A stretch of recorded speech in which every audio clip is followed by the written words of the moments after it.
Hello everyone, now I will show you how to set up your NETGEAR router.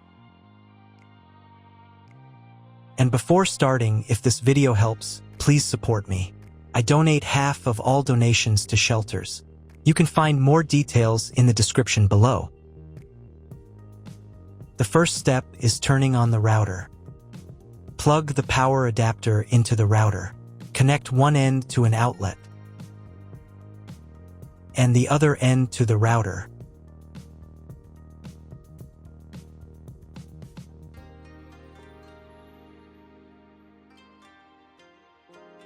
Then press the power button.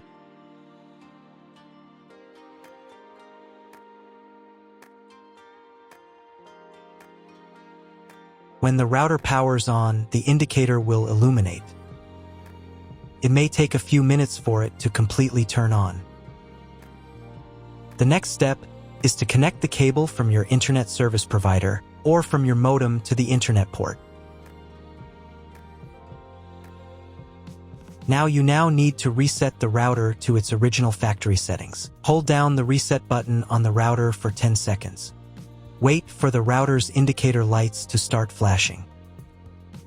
Sometimes, this button is located inside the router casing to prevent accidental presses. Use a thin object to push it down.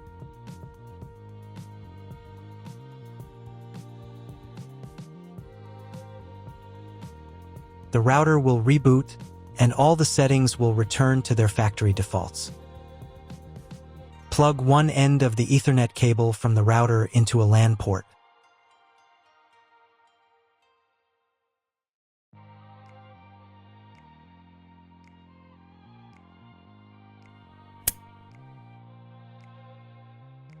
The other end into the Ethernet card of your computer or laptop. Wait a few minutes for connection. Great, the router is connected to your computer. Now you need to set it up. But first, if you don't have an Ethernet cable or your computer doesn't have an Ethernet port, I'll show you another way to connect the router. All you need to do is connect the router with the power adapter and the cable from your internet provider. This will enable Wi-Fi. If your router is new, the name of your Wi-Fi network will be the same as the name of your router. Your router has its own Wi-Fi network name and password that is printed on a label. Connect to it. Great, you've connected to the router. Now let's start setting it up. First, open your web browser and visit the URL you see on the screen. Use the URL bar instead of the search bar. Then click here.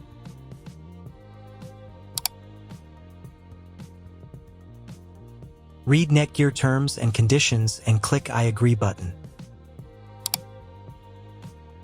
Now you must select I want to configure the internet connection myself. And click Next button. And then click OK.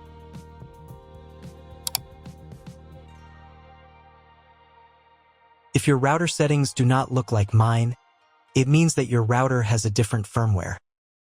I made a video for every firmware type. You can find all the links in the description down below. So the first thing you need to do is set up a new password. The admin password is used to log in to your router's web interface. Pay attention to the password requirements. Write your new password in the first field and duplicate it in the second field. Then select 2 security questions and write answers for them. You need them just in case you need to reset the admin password in the future. Click Next. On the next page, you will find the information you need to connect to a Wi-Fi network. If you want, you can print them out. Click Next button. If the router has not been updated for a long time, the next page may automatically start the firmware update process. I recommend updating the firmware if a newer version is available. It will take about 3 minutes for firmware update. Please do not turn off the power or press the reset button. If the new firmware is not available, just click OK. Then you will be redirected to the NETGEAR's website, where you can register your router. If you want to, you can do it. I'm not going to do that, so I'm just going to close this window. Log in to the router's web interface again if you were logged out of it. Enter the standard username admin and password that you created a few minutes ago. Press Sign In button. In the top right corner, you can change the language of the router's website interface. To get the internet, go to Advanced.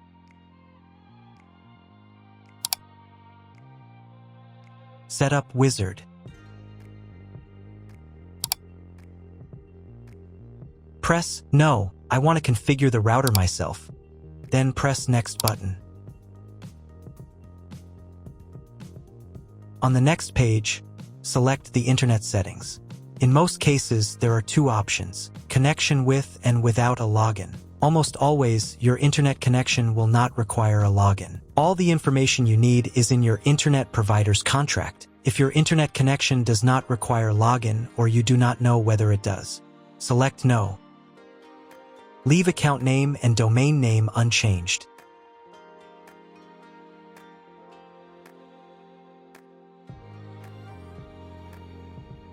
Then in Internet IP address section, choose Get Dynamically from ISP. In the DNS section, select Get Automatically from ISP as well. If your internet service provider only allows access to a specific MAC address, you must copy the MAC address of the main computer. If you are unsure of these settings, choose Use Default MAC Address. Check again that your settings are the same as mine. And click Apply. In most cases, it is not necessary to clone the MAC address. But if you can't get the internet connection after quick setup, later in the video I will show you how to clone MAC address. Now you need to reboot the router. Go to Advanced. Advanced Home. Click on the Reboot button.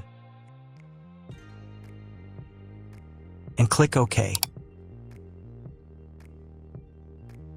After the reboot, wait a few minutes and try to Google something. If it doesn't work, check all the cables. They must be connected correctly.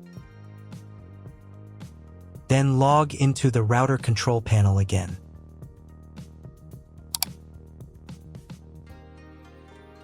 Go to Basic, Internet, and choose Use Computer MAC Address.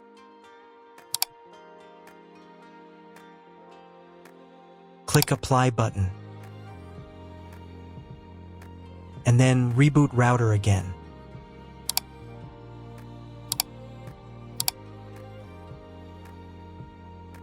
After a few minutes, check your internet connection. That's all. If you found my video helpful, please support my work. Half of all donations I send to animal shelters. All details are in the description down below.